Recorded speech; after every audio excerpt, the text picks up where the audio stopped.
Thank you for joining us again and welcome back to our channel. As you already know, here we talk about Africa's geopolitics on how the continent of Africa interacts with its global partners.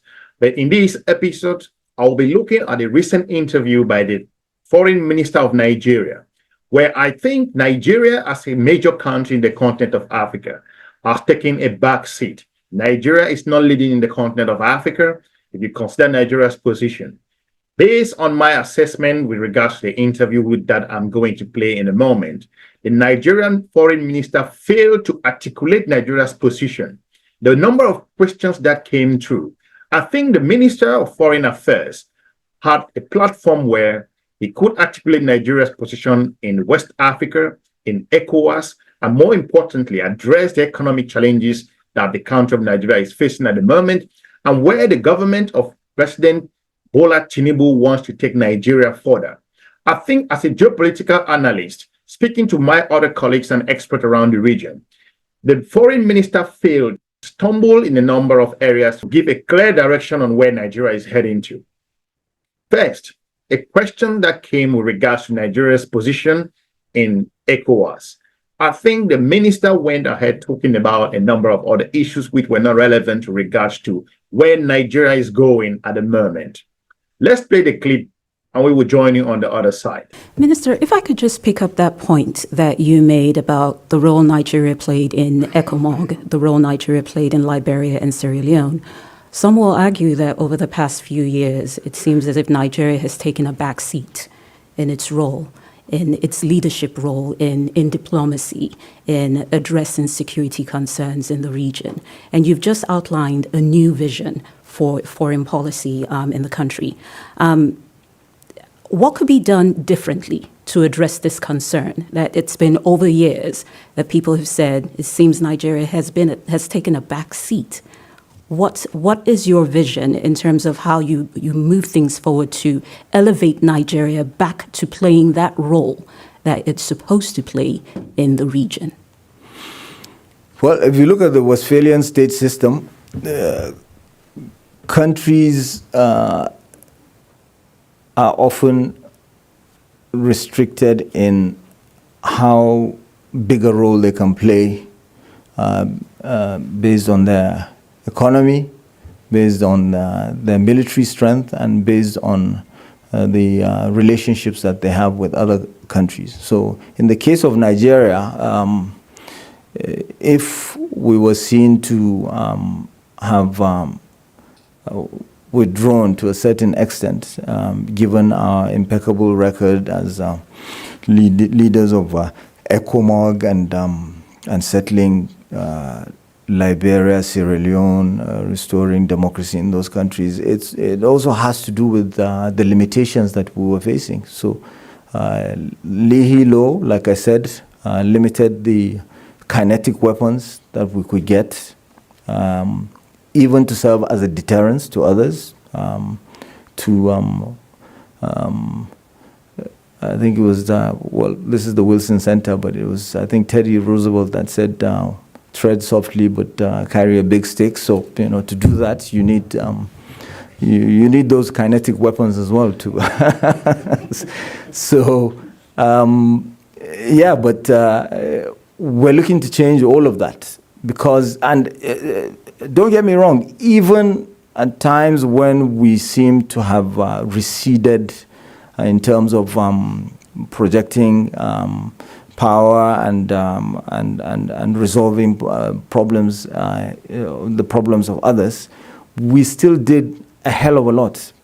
We're unsung heroes when it comes to the transition in Gambia, when it comes to currently where you have a former president that we invited and relocated to Nigeria just to diffuse tension in one of our neighboring, a country in our region and all of that. So we continue to do that, but we can do much more with the support and partnership of countries like the United States.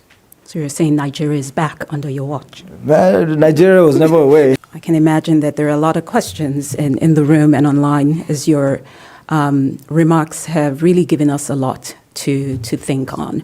I think you really stressed the fact that foreign policy in many ways is local, as the security concerns or the issues that we see in Nigeria are also connected to the broader regional concerns of insecurity as well. I wonder if you could, before I open it up to the audience for questions and gather questions online, I wonder if you could talk a little bit more about the 4Ds that you mentioned briefly in your remarks, especially given Nigeria's role in West Africa and the concerns we see about democracy backsliding in the region and Nigeria's current chairmanship of ECOWAS. If you could speak more about how this new foreign policy vision can be used, or how you're leveraging it to position Nigeria to lead in addressing some of the challenges that we see in West Africa today. Thank you very much. So, as mentioned in the speech, the 4Ds are the TINUBU administration's foreign policy agenda, and they are democracy, development, demography, and diaspora. And beginning with democracy, we are Africa's largest democracy, with a population of 220 million people. We're expected to become 400 million in the year 2050, so the third largest country in the world. And based on the nature of our country, the way it came about, the way it evolved from people living in the confluence of two great African rivers, trading with each other. Every day is a market day somewhere in Nigeria. We feel that democracy goes hand in hand with free trade and freedoms that are enshrined in the Global Universal Declaration of Freedoms, and which is why we feel it is incumbent upon us also as the regional power to encourage democracy, not just in West Africa, but in the continent as a whole. And we need partners in this endeavor. And democracy, as I keep saying, is a process. It's not an event. So you have to work at it, especially now when it's facing a serious threat. Development, of course, we want to grow our economy using agriculture, expanding our manufacturing base and infrastructure that would create jobs almost immediately. So we want to develop at a faster rate than the growth of our population. Demography, I've already touched on that. We are the largest nation in Africa, to become the third largest. So we need to ensure that our population peaks at the right time, so that in terms of dependency ratio, before now, 70% of our population is under the age of 43. So you can see, so picture, if you will, a nation full of Gen Zs and millennials and what have you, So we need to take cognizance of that. We need to partner again with other larger nations, and we need to be on the decision-making table. We need to be part of global governance, which is why we're agitating to become part of G20, to become a permanent member of the UN Security Council, and so forth, so that we can speak out for others also on the continent with a big voice. We are the only permanent member of the African Union's Peace and Security Council. So it's a natural progression. Diaspora, of course, Nigerians are all over the world. They're succeeding, they're excelling, and we need to connect with them to first and foremost help change this a negative perception about Nigeria and do away with false narratives so that people will understand Nigeria better so that we can partner better with other countries. So that's it in a nutshell. Folks, don't get me wrong. I'm not criticizing the minister. I'm basically saying that this is a global platform where we expect the minister to articulate Nigeria's position clearly, where Nigeria stands in terms of strategic option, the issues in the Sahel, how Nigeria plans to develop the region, how Nigeria plans to lead in the economic front, how does Nigeria perceive Africa with regards to the geopolitical issues with China, also looking at Russia, the United States, European Union, and a number of countries in the region who are vying to take over market share in a number of areas. What is Nigeria doing under the government of Tinubu? How does Nigeria plan to re-strategize itself as Africa's second largest economy? How do you plan to work alongside the African Union? What are your strategies to engage the continent of Africa to lead? I think the minister struggled again to basically lay out that particular focus. Let's take a listen and we will jump into the underside. Thank you very much, Minister. So I'm going to open it up to questions. I know we probably have some questions online, but first of all, before I take questions from the audience, I'll probably turn to Rich Michaels from the State Department if you have any questions or comments. Okay, thank you very much. Keep it very brief. Introduce yourself and your affiliation, and then you can ask the question. Good morning, and thank you, Ambassador, for the vision for Nigerian foreign policy. My name is Benga. I represent Nigerian Center, local community center for Nigerian Americans here in Washington, D.C. I want to highlight the diaspora component of the strategy. I was wondering, does the strategy also take advantage of the opportunity in the United States, where a larger portion of Afro-Latinos and Black Americans are now tracing ancestry back to Nigeria? So can we expand the definition of Nigerian diaspora to include those communities? Thank you very much. Those DNA tests are a godsend. So we're going to have more and more Nigerians, and the more the merrier. That's exactly what we need. Yes, absolutely. And you see, even before the 4Ds, the directors here will tell you that the Foreign Affairs Ministry has had the technical aid corps running for decades, where Nigeria supports African, Caribbean, and Pacific countries with teachers, with administrators, with clerks, with doctors, with nurses, and no strings attached. Nigeria has been doing that. So this is one of the unsung parts of Nigeria's foreign policy soft power. So we will continue to do that, of course. And this is also integrated in the efforts that we're making with that D that stands for diaspora as well. The Nigerian ambassador, in my own perspective, failed to put Nigeria on the global stage. I think in a number of questions that came up, the foreign minister was not able to an extent to articulate Nigeria's position with regards to its position in the continent of Africa, how Nigeria foresees its role as one of Africa's leading country. And more importantly, from my own perspective, Nigeria has taken a step back, not just recently, but a couple of years ago.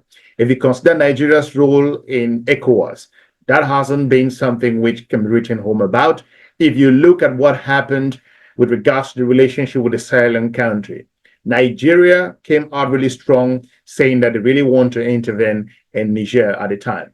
But from my own understanding, having talked to other geopolitical experts, Nigeria was never ready. Nigeria was ill-equipped.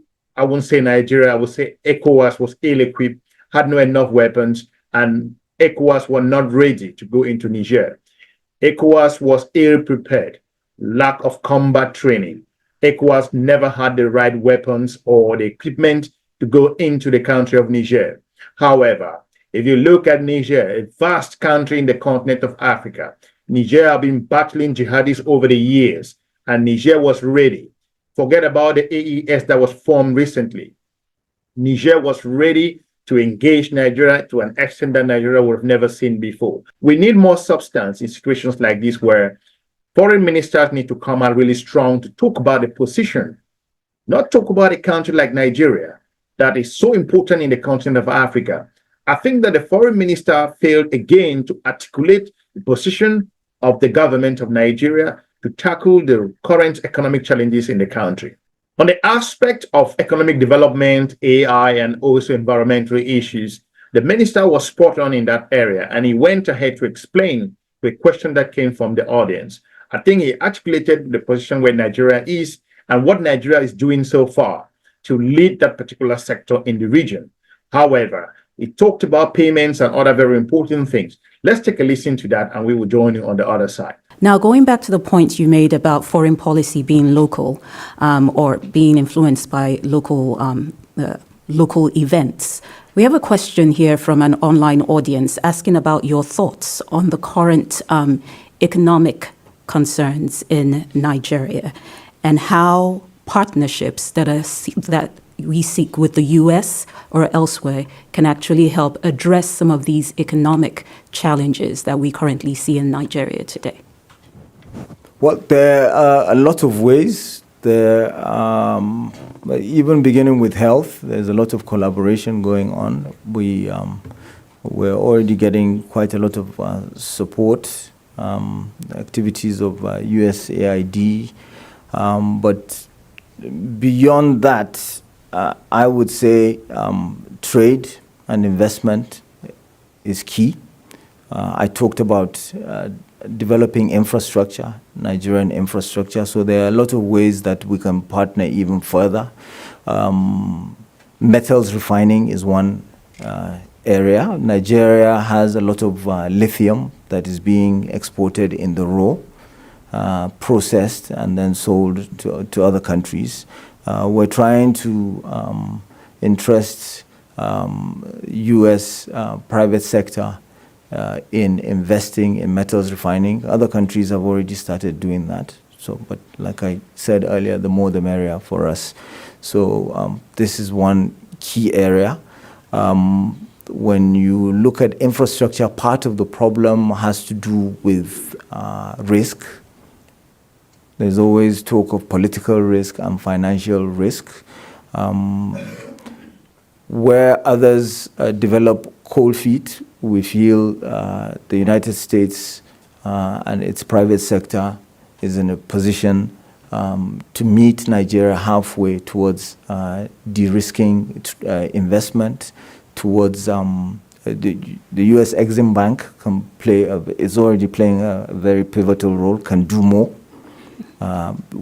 when it comes to risk mitigation. And Nigeria is a country that is fortunate enough to have certain sectoral funds, if you will, not to be just spent, but to provide credit risk guarantees. And so that means we can meet countries halfway. So I see possible collaboration in that area. And then, of course, importantly, the U.S. Can easily be Nigeria's biggest partner when it comes to the issue of security, because there are certain restrictions through the Leahy law, for instance, that prohibit the sale of certain kinetic equipment to military and to our security agencies. This is something that that has to be reevaluated, because, as I said in my speech, Nigeria is possibly the first and last line of defense for the United States and the rest of the world. What is happening in our region, if you look at the population explosion that is taking place, the birth rate in the Sahel, in West Africa, is higher than most parts of the world. So moving into the future, if we don't secure that region using those homegrown solutions that we're talking about. Multinational Joint Task Force has proven to be much more effective than Sahel G5, for instance. Look at what Nigeria did with ECOWAS. Nigeria succeeded in peace building more than others in Sierra Leone, in Liberia. These are things that have to be replicated. So trade, investment, health, trade, investment, security, education, I could go on and on. It's a very vast area of discussion. Ray Michael Bridgewater, President and CEO of the Assembly of Petworth. As you look at the issues of food security and climate change, that means that you're looking at the issues of your health challenges in your country. What are your health challenges in your country, and how can medical mobile units, telehealth medical mobile units, make a difference? Yeah, I would say that the biggest health challenge to Nigeria is malaria. And we have a Minister of Health that was the head of Gavi and returned specifically, to take up that position and implement the administration's robust plans, at the center of which is this fight against malaria. At the same time, you talked about telemedicine. Yeah. So, yeah, there are curricula being applied now in some of Nigeria's medical schools that incorporate telemedicine because you have syllabus that include that aspect of telemedicine, and that have been there are programs that have been. I'm trying to remember the name of one in particular that I know is already even being applied by one of the universities in Nigeria, where it's an aggregation of curricula from some of the leading medical schools in the world, and so they subscribe to it, and then it's implemented online. So it's a robust program, and it's being applied. Good morning, Minister Tuggar, and welcome to DC. I'm Ken Fielding. I'm the former director for Civil and Human Rights for the United Methodist Church, and in that capacity also a former United Nations delegate to Africa, the Ukraine, and the U.S.-Mexico border. Currently, I'm at a technology company that does geospatial mapping in real time. We're a NASA technology company, and we're the United States government's premier interoperable technology for mapping climate change, population movement, health, and a lot of other case uses. So my question is, and my focus is, where or what is the current climate in Nigeria as a technology hub, the infrastructure for Nigeria to connect to emerging and also innovative technologies to partner to also to allow technology to serve as a solution to malaria, to population movement, to water management, to food security, and a lot of other case uses. Thank you. Thank you. We are currently expanding broadband cabling. We are on 5G now, so we have a 5G license that's been issued.